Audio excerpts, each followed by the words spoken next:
Om Bhurabhuva Swaha Tatsaviturvarenyam Bhargo Devasya Dhimahi Dhiyo Yo Nah Prachodayat. Om Shanti Shanti Shanti. Namaste, my dear friends. Today I am giving you a very good video on Swami Ramtirath, the son of self. Let there be peace and love among all beings of the universe. Om Shanti Shanti Shanti. It was a lecture given on January 12, 1903 at the Golden Gate Hall in San Francisco. The immutable in the form of ladies and gentlemen. The subject of discourse tonight is the immutable in the changeable. Before beginning, a few words will be spoken in answer to a question repeatedly put to Rama. What is the significance of the color you wear?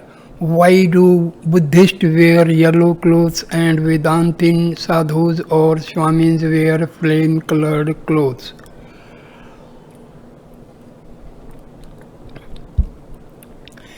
You know, every religion has got three aspects. Every religion has got its philosophy, its mythology, and its ritual. No religion without a philosophy can stand.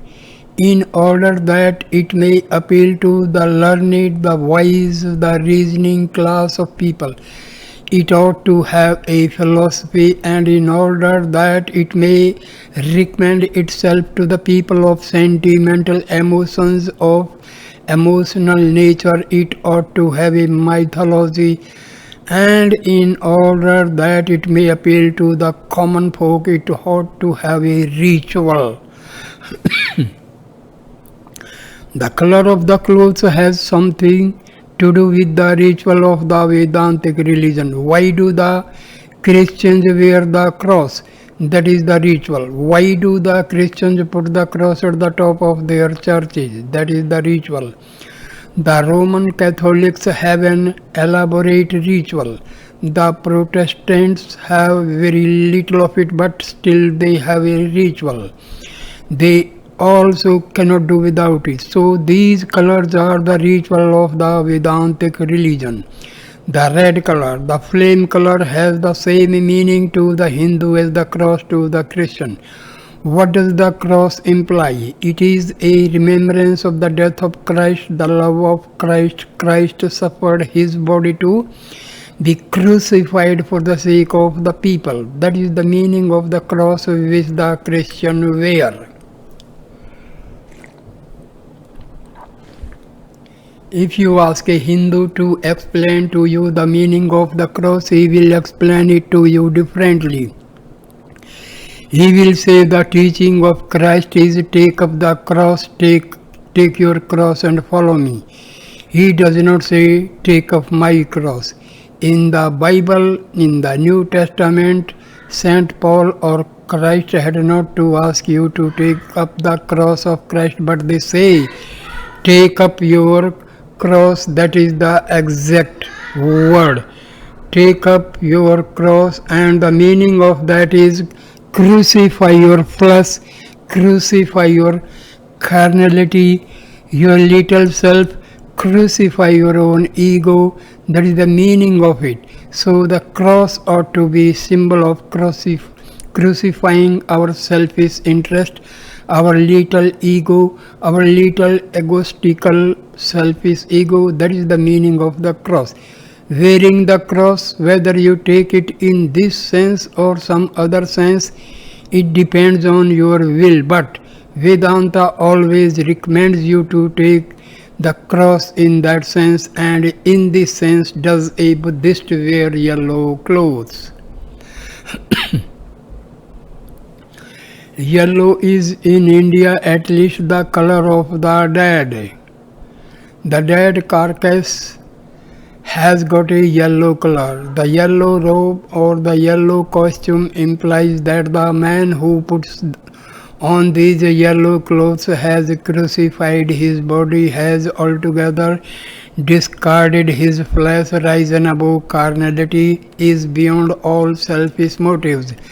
Just as when the Roman Catholics have to ordain a monk, they put him in a coffin and read over his head the chapter from Job. They read over him the Psalms and sermons which are usually read over the dead, and that man being placed in a coffin is made to believe and realize that he is dead to all temptations, to all passions, dead to all worldly desires. The Buddhists have to wear yellow clothes, which mean that the man has so more to do anything with worldly desires, with selfish aims and objects, is dead to the world as it were, and the flame color of the Vedantins mean the color of fire. This color, indicating the dress of the speaker Rama, cannot represent exactly the color of fire. The color of these clothes put this color was about the nearest color to the color of fire that could be had in America. In India we have a color which is exactly the color of the fire. When an Indian monk is sitting somewhere from some distance, you cannot recognize whether it is a man or a heap of fire. This color stands for the color of fire, and this means that the man has cremated his body. You know, in India we do not bury the dead, we cremate them, we burn them. So this red color implies that the man who has worn these clothes has sacrificed his body, has placed his body on the altar of truth. All the worldly desires burnt. All the worldly desires, all the worldly ambitions, all the worldly hungering and hankerings are consigned to the flames.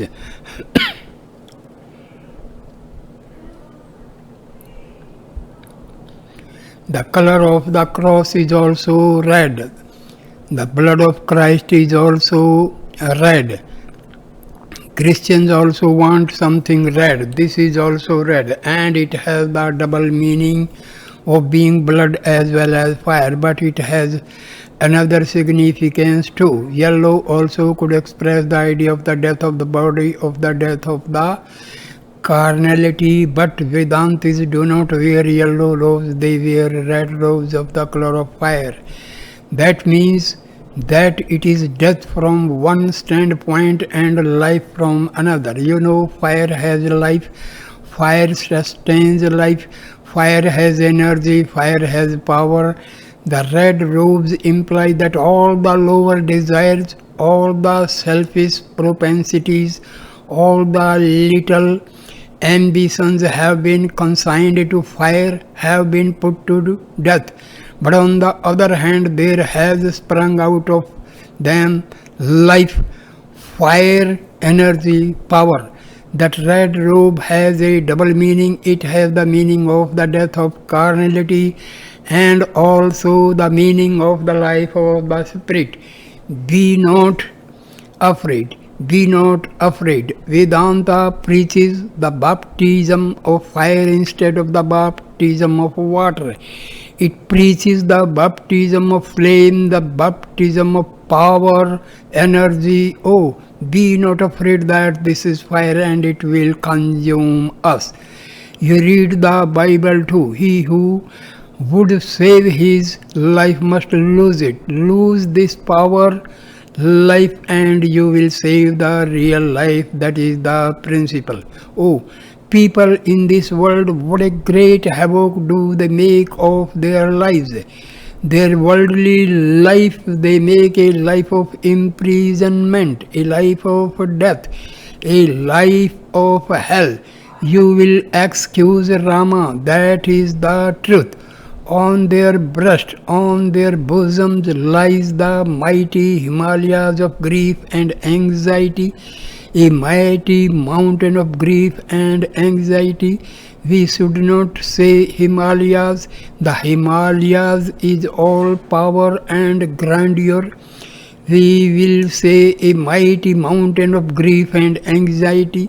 They keep themselves like a pendulum, always oscillating between a tear and a smile, always baffled by the frowns and favors of somebody or by the threats and promises of somebody else.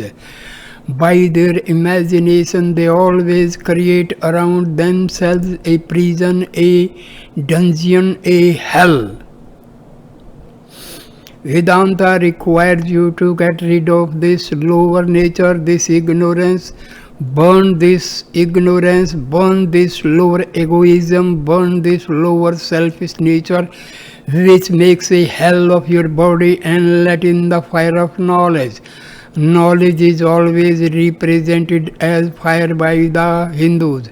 Let in the knowledge of fire, and let all this chaff and all this dirt and dust be consumed.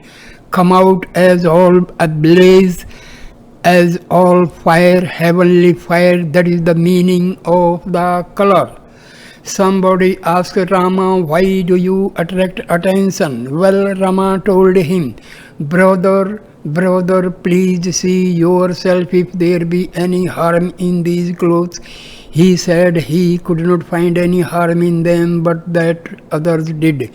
But you are not responsible for the ignorance of others. Be mindful of your own intellect and brain. Find out any fault with these clothes if you have to find. And if others find fault, you are not responsible for that.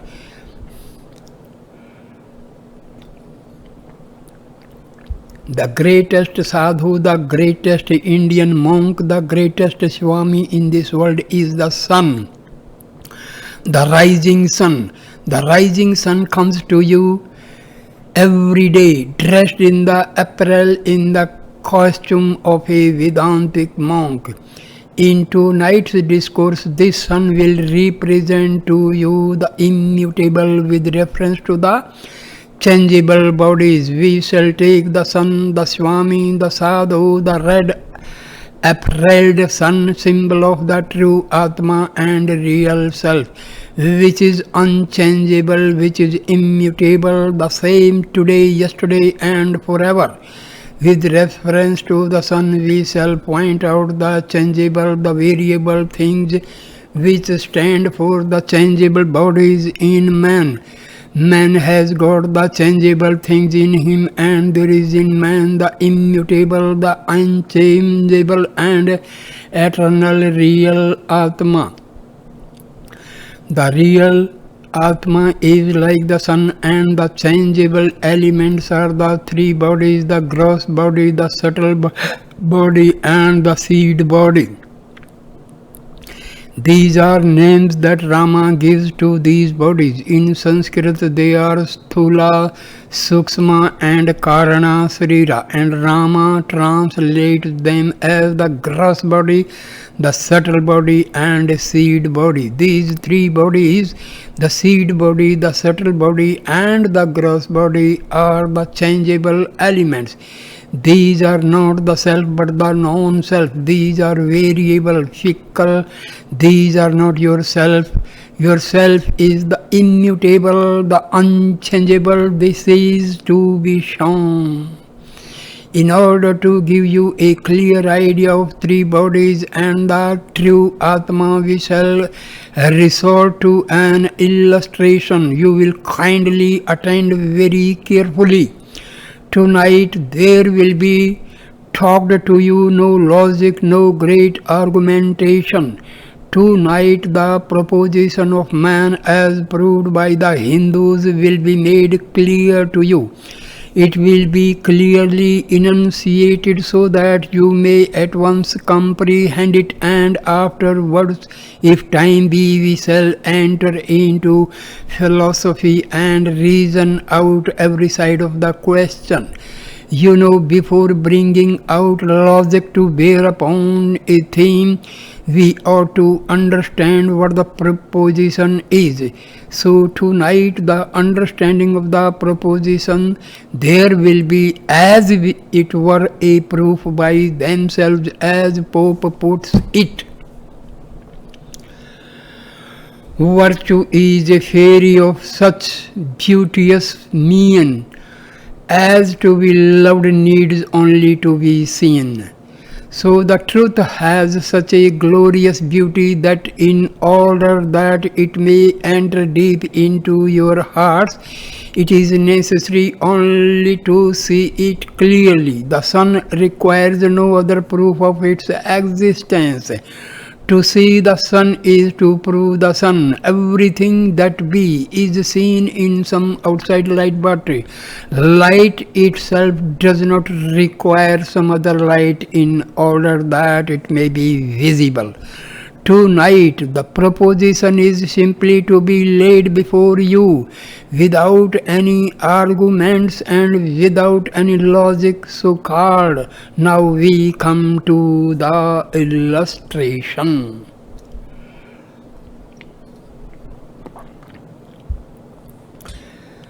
You will kindly take yourself with Rama to the Himalayas glaciers. There we see all dazzling scenes, diamond mountains, all white, an ocean of white glaciers, so dazzling, so sparkling, so beautiful, splendid, inspiring. There we find no vegetation, no animal life, no man, no woman. There is upon these glaciers to be seen one source of life, the sun, the glorious orb that shines upon these fairy scenes. Oh, what a splendid sight!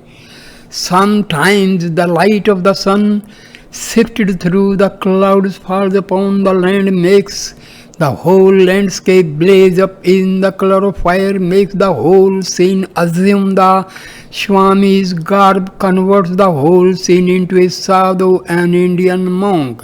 After a while, the whole scene becomes yellow, etc. But there is one thing, and one thing only on the scene, nothing else. That is the sun.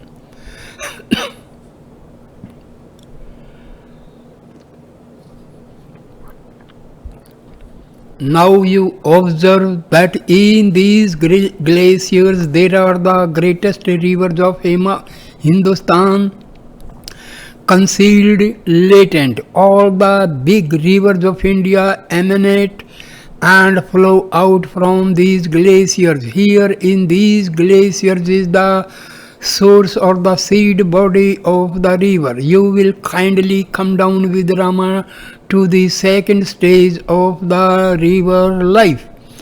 Here we come to another phase. We come now to another kind of sights and landscapes. We are still in the mountains, but not at the snow-capped summits.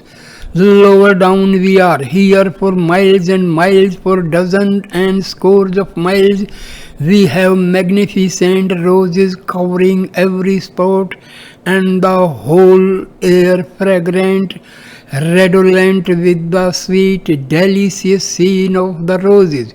Here we have beautiful nightingales and other birds singing, indicating valentines all the year round. Here we have magnificent warblers filling the air with their sweet notes, and also we find among us the magnificent, beautiful, charming trees, the most attractive Ganga or some other stream treading its winding course in a zigzag way, playing, frisking about in the mountains. Oh, beautiful brooks, beautiful rivulets we find here. Here in these beautiful Brooklets are the shadows of the trees on the bank reflected, and these streamlets. Brooklets are going about in a most charming, in a most playing way, now taking this trend and now that trend, going around and around, turning this way and that way, and singing all along. Flow these rivers, brooklets, and rivulets. What is this? This is the second stage of river's life. Here the river is in its subtle body.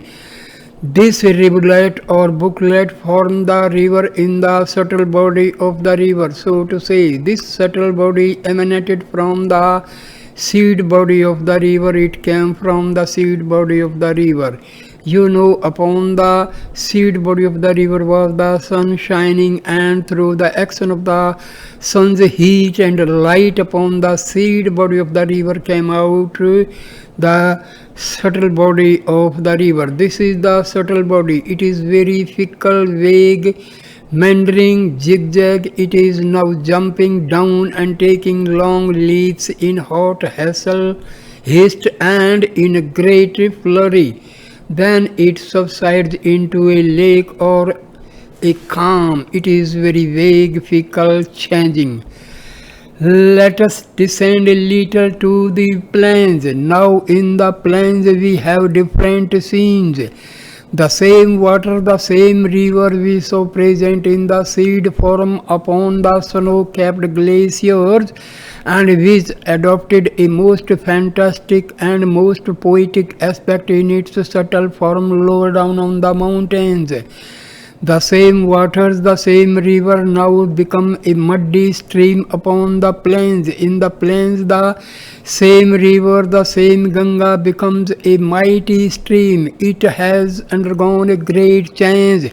It has put on new clothing, new color. It does not keep its original transparency and its original limpidness. It becomes dirty, turbid, and it becomes changed in color. Muddy it becomes, and at the same time it changes its speed. It becomes now slow, very slow, and on the other hand it becomes more useful now. Upon the surface of this mighty river float boats, float ships, traffic is carried on, people come and bathe, and the water of the great river now is utilized in canals and aqueducts for irrigating the lands and for fertilizing the country around. This third stage of the river's life is the gross body of the river. And what about the life of the river? What about the real motive power of the river? The real motive power of the river is the sun, the glorious orb. Now let us apply this illustration to man.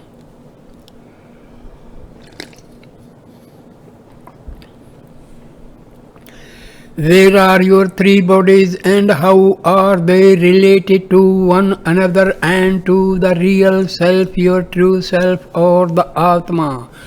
What are you in reality in your deep sleep state, where you are unconscious of everything else, where you know nothing about the world, where father is no father, mother is no mother, house is no house, and the world is no world?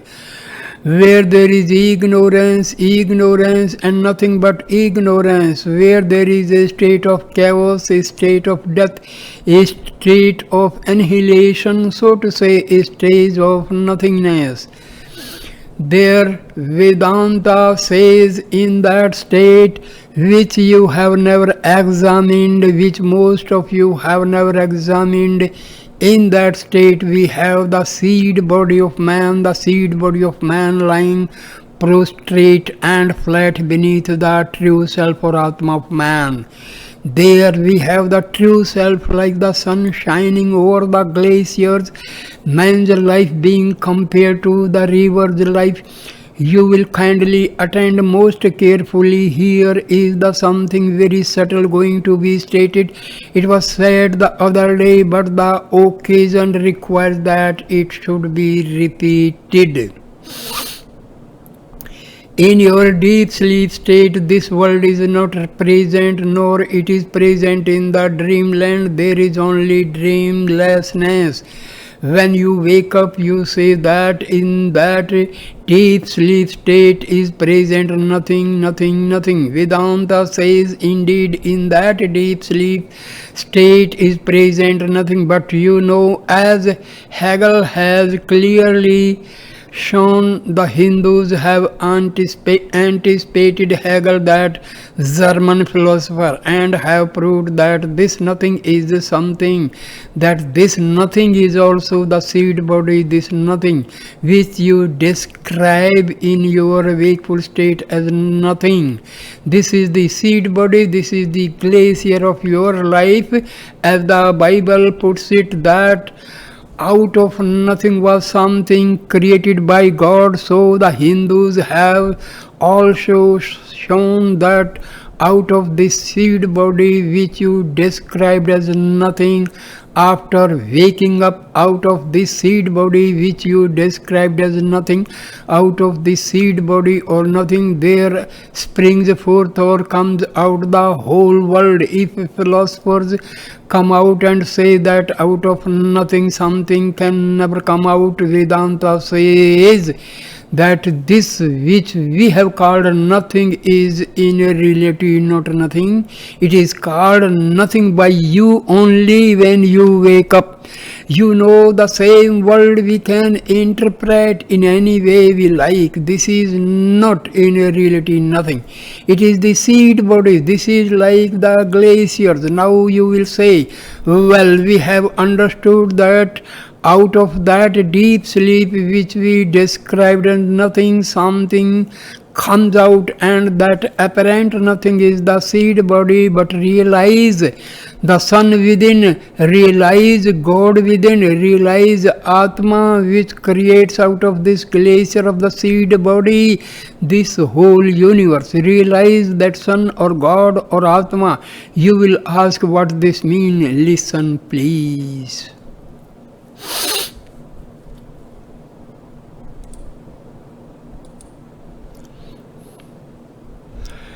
When you get up, you say, I slept so profoundly that I saw nothing in the dream. There we say, please write this statement on paper. Then Vedantins comes up and says that this statement is just like a statement made by a man who said that at the dead of night at such and such a place there was not a single being present. The judge told him to put that statement on paper, and he did that. The judge asked him if this statement was true. He said yes. Is this statement made on hearsay, or is it founded on your own evidence? Are you an eyewitness? He said yes, I am. All right, then if you were an eyewitness, and if you wish us to understand that your statement is correct, that there was nobody present, then in order that your statement may be right, you at least must have been present on the scene. But if you were present on the scene, this statement is not literally true.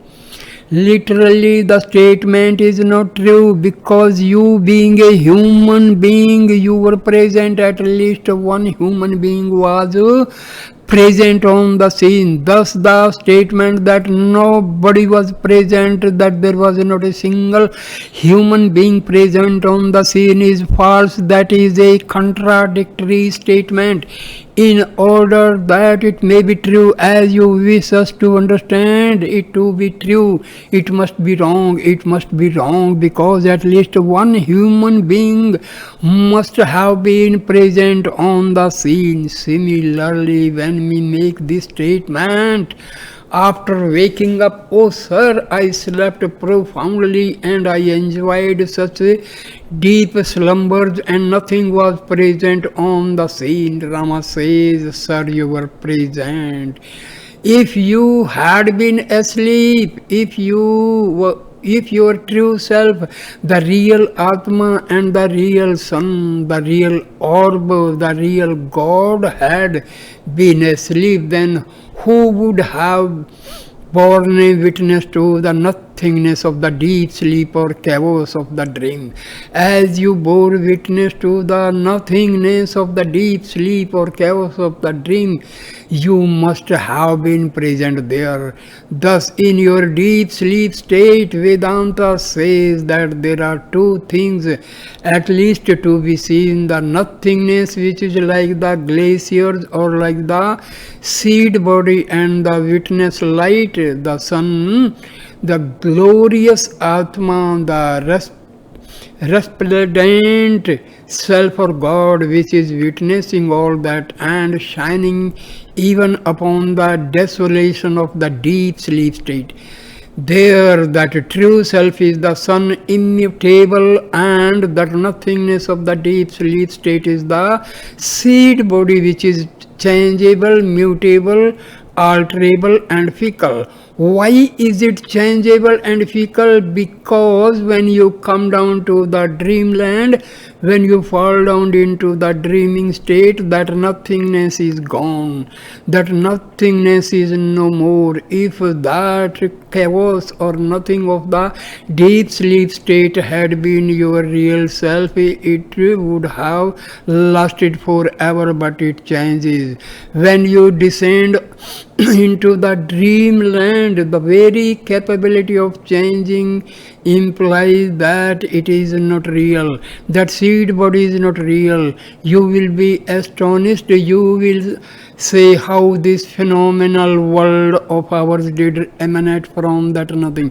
It is a fact. You have been thinking matters differently in Europe and America. You have been taking matters in a topsy-turvy state. Believe Rama, this is a truth which must permeate every individual, which must enter the heart of each and all in this universe sooner or later.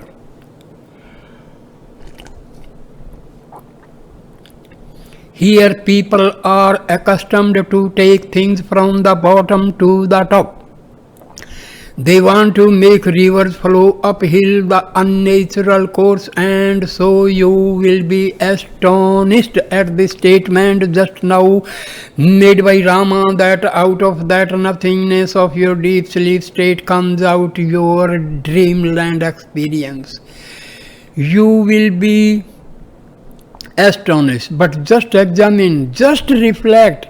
Is not that the plan of nature? Where from did this earth of yours come? This earth of yours was once in the nebular state. All this was once in a state which had no form, which was akin to your deep sleep state.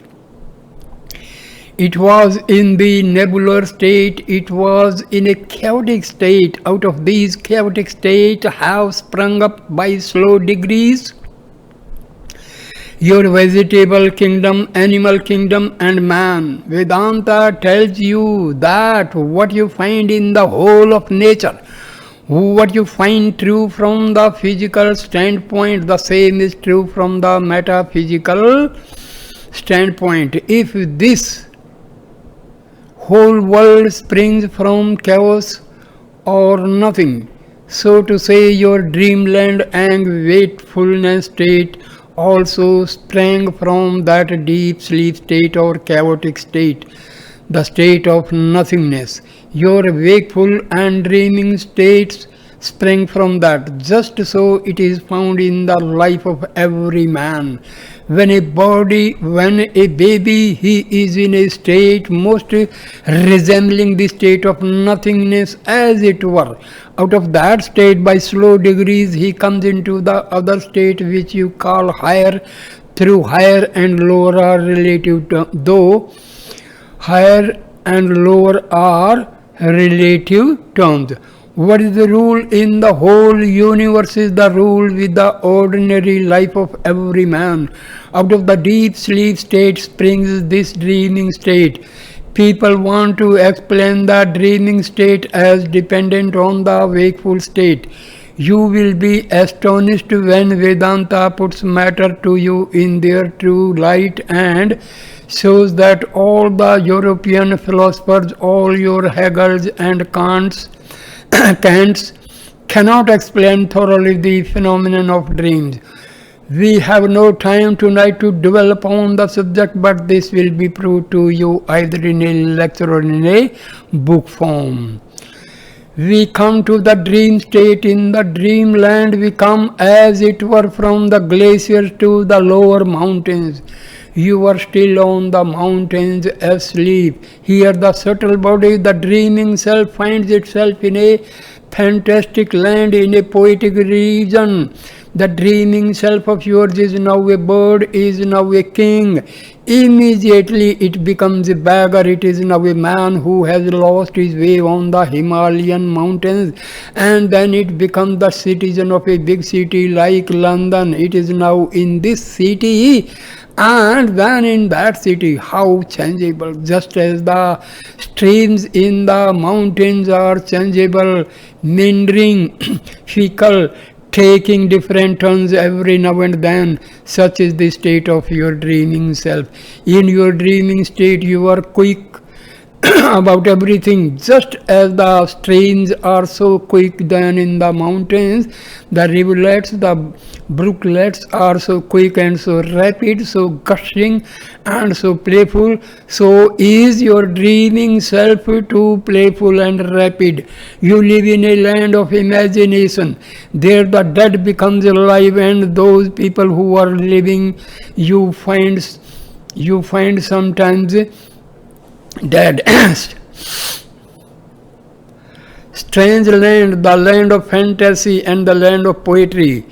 Is it not quite like the stream in its subtle body on the mountains, where it is in the land of poetry and fantasy? After the after the dreaming experience, passing through the mountains as it were in your second stage, you come down to the plains. You wake up. In your wakeful state, you make up the gross body, just as the river acquires a gross body when descending upon the plains. You see, the deep sleep state is called the seed body, and the body of your dreamland is called the subtle body, and the body of your wakeful state is called the gross body. You know, when the rivers come down from the mountains and enter upon the plains, their subtle body remains just the same, but it puts upon itself a red or muddy mantle. You know, the water comes from the mountains. That fresh, pure water remains hidden in mud and in the clay and soil of the plains. There the subtle body of the river, as it was seen in the mountains, has not changed, but it is simply wearing a new clothing. It has soil of the plains. There the subtle body of the river, as it was seen in the mountains, has not changed, but it is simply wearing a new clothing. It has put on a new costume, and thus when the subtle body of the river has descended to the plains and put on a new muddy costume, we say the river is in its gross body. It was not so when the subtle body came from the seed body. Then the seed body had to melt down and produce the subtle body, and now in the wakeful state, subtle body had not to melt or change. It had simply to put on new garments, new costume. That is what actually happens. In your wakeful state, the subtle body, that is to say the mind, the intellect, which was working in the dreamland, does not disappear. That remains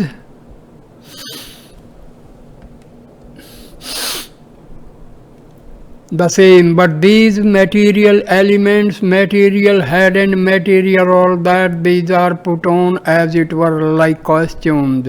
And when you have to go to sleep, this material gross body is simply taken down as it were, hung upon that post, and the subtle body is divested of it. Just as when going to bed people take off their clothes, so you take it off, and only the subtle body works in your dreams.